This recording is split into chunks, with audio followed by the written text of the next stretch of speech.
Karibu. Sina shida na ukaribisho wako.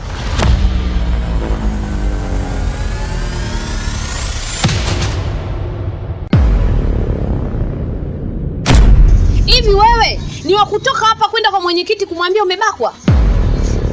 Una hadhi gani hiyo ya kubakwa na mdogo wangu?